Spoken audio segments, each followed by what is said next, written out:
Hello बच्चों, welcome to education classes. और class 12 क्या हाल चाल, सब ठीक? चलो कुछ न्यूमेरिकल सॉल्व करते हैं। प्रीवियस क्लास में हम लोग क्या पढ़े थे?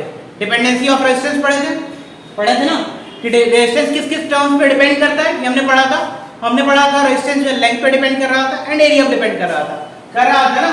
अरे बोलो R = rho L by A आया था ना, ये टर्म आया था।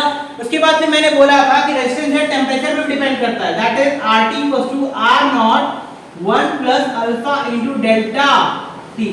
ये आया था दो टर्म, बोलो आया था ना। चलो एक आध क्वेश्चन करते हैं हम लोग, ठीक है?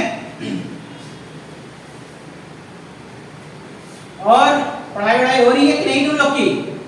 बोलो। अरे हो रही है सर, अरे पढ़ो बनो। देखो a wire whose length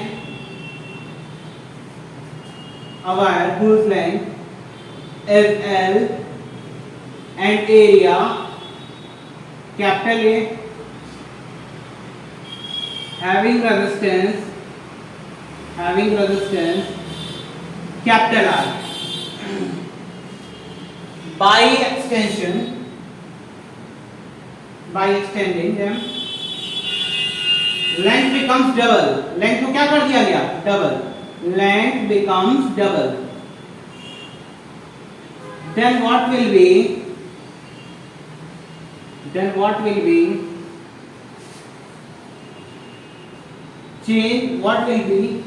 new resistance। ठीक है, नया रेजिस्टेंस क्या होगा ये बताना है, ठीक है? चलो एक वायर जिसका लेंथ L है और एरिया A है, ठीक है?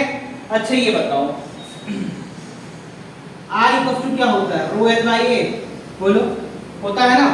चलो एक टर्म पहले डिफाइन कर लेते हैं हम लोग, स्पेसिफिक रेजिस्टेंस। क्या डिफाइन कर लेते हैं? Specific resistance. देखो स्पेसिफिक रेजिस्टेंस क्या होता है? स्पेसिफिक रेजिस्टेंस रो = क्या आया था? RA/L आया था, बोलो ये आया था ना। अरे R = rho L by A आया था, तो हमने क्या लिख दिया? रो = RA/L, ठीक है? A wire whose length is 1 metre, एक वायर इसका लेंथ क्या हो? 1 मीटर, और उसका क्रॉस सेक्शन एरिया कितना हो? 1 metre square. A wire whose length is 1 meter and cross section area is 1 meter square, then the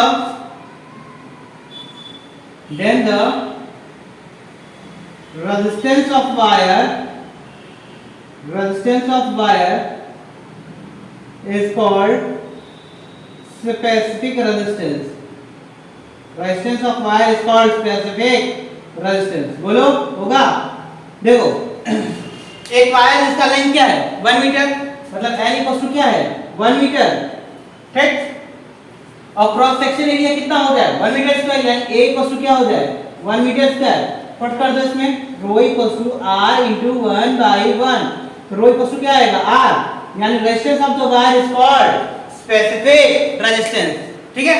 अब देखो यूनिट क्या होगी इसकी, निकाला जाए।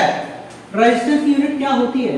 ओम, बोलो होती है ना। और एरिया की यूनिट मीटर स्क्वायर, ओ मीटर स्क्वायर अपॉन लेंथ की यूनिट मीटर से मीटर क्या आएगा? ओम मीटर, बोलो। तो स्पेसिफिक रेजिस्टेंस क्या आएगा? ओम मीटर। एंड थर्ड थिंग, देखो ये कौन सी प्रॉपर्टी है? ये मैटेरियलिस्टिक प्रॉपर्टी है, मटेरियल पे डिपेंड करती है। Specific resistance depends on material, ये मटेरियल पे डिपेंड करता है, ठीक है? Specific resistance depends on material change करोगे तो specific resistance चेंज हो जाएगा, ठीक है? चलो अब बात करते हैं इस पे। A wire whose length is L and area is A and having resistance R, ठीक है? तो R = rho L by A होता है ना। और देखो रो = क्या लिख सकते हो? RA/L, अरे लिख सकते हो, बोलो करो, लिख सकते हो ना। अब देखो किसमें चेंज किया गया है, लेंथ में। जिसमें चेंज किया गया हो उसका मल्टीप्लाई न्यूमरेटर एंड डिनोमिनेटर में कर दो आप। उसका मल्टीप्लाई किसमें कर दो, न्यूमरेटर एंड डिनोमिनेटर में। जैसे यहाँ पे इंटू एल, तो क्या हो जाएगा, rho equal to R. Area into length को क्या करते हैं, ए इंटू एल को क्या करते हैं, बोलो, ए इंटू एल वॉल्यूम होता है ना, बोलो। अरे कदमों देखो, cross section area into length, cross section area into length क्या होगा, वॉल्यूम। ए इंटू एल को क्या कहेंगे, वॉल्यूम। एल इंटू एल को क्या कहेंगे, एल स्क्वायर। इक्वेशन नंबर 1 बोलो, होगा ना। अब देखो स्पेसिफिक रेजिस्टेंस तो सेम रहने वाला है। स्पेसिफिक रेजिस्टेंस क्या रहने वाला है, सेम। अरे क्योंकि मटेरियल थोड़ी चेंज हुआ, उसी को खींच कर बढ़ाया हो ना। जब उसको खींच के बढ़ाया तो मटेरियल तो चेंज किया नहीं, मटेरियल तो चेंज हुआ नहीं, यानी मटेरियल वही है, रो ही। रेजिस्टेंस चेंज हो जाएगा, उसको क्या लेंगे, आर डैश। बोलो वॉल्यूम, वॉल्यूम क्या ले लेंगे, वी।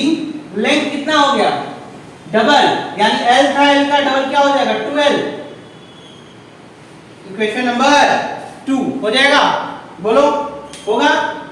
अब देखो इक्वेशन 1 और इक्वेशन 2 लेफ्ट साइड इक्वल है तो राइट भी क्या होगा, इक्वल। बोलो फ्रॉम 1 एंड 2 लेफ्ट इक्वल तो राइट भी इक्वल, यानी R V equals L square equals to R dash capital V by 2l का स्क्वायर क्या बनेगा, 4l स्क्वायर। एल स्क्वायर से एल स्क्वायर क्या हो जाएगा, कैंसिल। वॉल्यूम से volume cancel. R dash equals to क्या आएगा, 4r। बोलो आएगा ना। यानी जो रेजिस्टेंस, न्यू रेजिस्टेंस हुआ वो इनिशियल का कितने टाइम्स हो गया, 4 टाइम्स हो गया। नोट कर लो।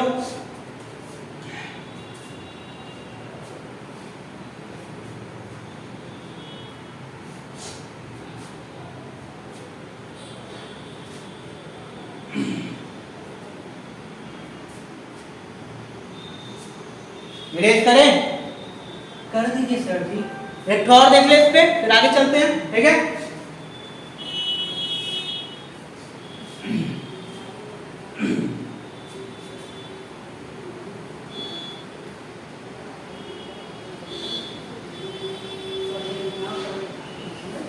लिखो देखो, a wire whose length is L, cross section area A, cross section area capital A, and resistance R, ठीक है। if area becomes half of initial, then how much percent resistance will change, ठीक है। ये बोला गया है। चलो देखते हैं। एक वायर है जिसका लेंथ L है और क्रॉस सेक्शन एरिया A है एंड रेजिस्टेंस R है। तो देखो रो इक्वल्स टू क्या होता है, RA/L होता है, बोलो होता है ना। Rho equals to RA upon L। बोले थे जिसमें चेंजमेंट हो रहा है उसका क्या कर दो, न्यूमरेटर डिनोमिनेटर में मल्टीप्लाई। एरिया चेंज हो रहा है तो एरिया का ऊपर नीचे multiply. Rho equals to R A into A को क्या कहोगे, A square. L into A को क्या कहोगे, V। बोलो rho equals to R into A square by V हो जाएगा ये, ठीक। अब बोला गया है हाफ कर दिया गया इनिशियल का, तो रो तो सेम रहने वाला है, रेजिस्टेंस ही चेंज होगा। एरिया हाफ हो गया, यानी A/2 का होल स्क्वायर हो गया अपॉन वॉल्यूम V होगा ना। अब देखो फ्रॉम इक्वेशन 1 एंड 2 में क्या है, लेफ्ट साइड इक्वल तो राइट भी क्या होगा, equal. RA square upon V equals to R dash A square by 4V।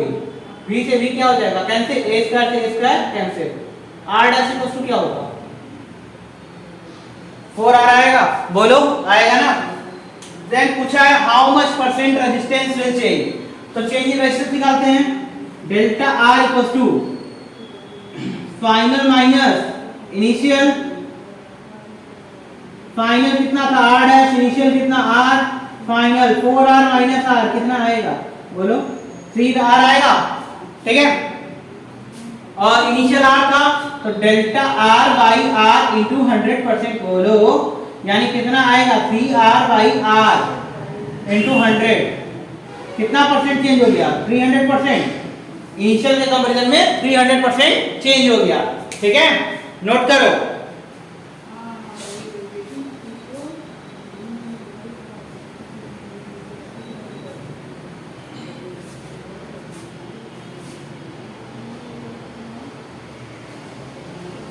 चलो देखो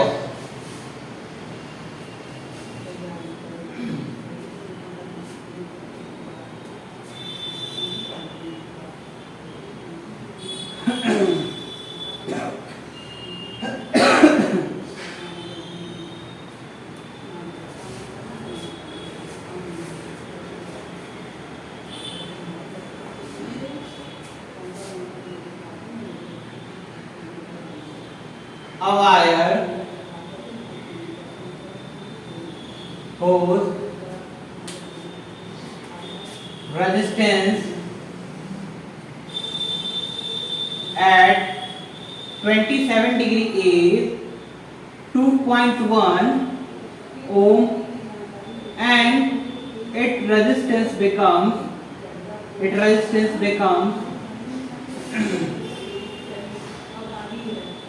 2.7 ohm at temperature T, ठीक है। टेम्परेचर T पे रेजिस्टेंस कितना हो गया 2.7 ohm। what will be value of T if temperature coefficient that is alpha equals to 1 into 10 के power -3 पर डिग्री सेंटीग्रेड, ठीक है। तो देखो 27 डिग्री सेंटीग्रेड T1 दिया है, ठीक।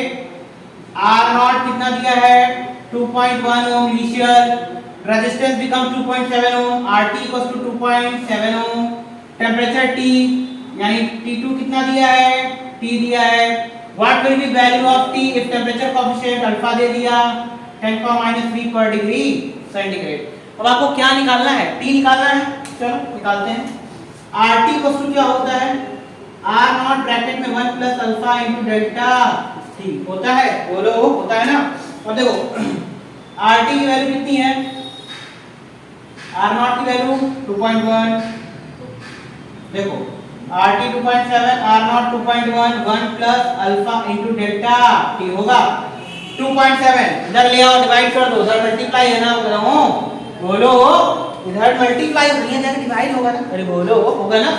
2.7 equals to upon 2.1 equals to 1 plus alpha into delta T, अरे बोलो तो 27/21, 1 इधर जाएगा तो -1 होगा, अरे बोलो अल्फा इनटू डेल्टा T कितना आएगा 6/21, अल्फा की वैल्यू 10 के पावर -3 इनटू डेल्टा T होगा, 3 2 6 3 7 21 होगा। और देखो इधर जाएगा तो क्या होगा 2/7 इनटू 10 के पावर -3, अरे बोलो सर जी होगा, ऊपर जाएगा तो 2000/7 इक्वल्स टू डेल्टा T होगा। डेल्टा T क्या होता है फाइनल माइनस इनिशियल, फाइनल कितना है T इनिशियल 27, तो 2000/7 minus plus 27 equals to T, अरे बोलो आएगा ना, यही आपका क्या होगा आंसर 2000/27 कितना आएगा 7 2 जा 14 60 7 8 जा 56 40 7 5 जा 35 285.7 प्लस 27 कितना आएगा बोलो बोलो बोलो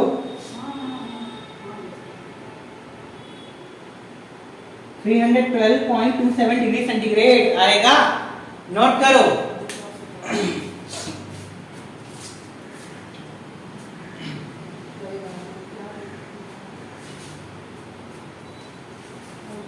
अब मिलते हैं नेक्स्ट क्लास में ड्रिफ्ट वेलोसिटी के डेरिवेशन, ठीक है, और अदर टॉपिक्स के साथ कीप प्रैक्टिसिंग।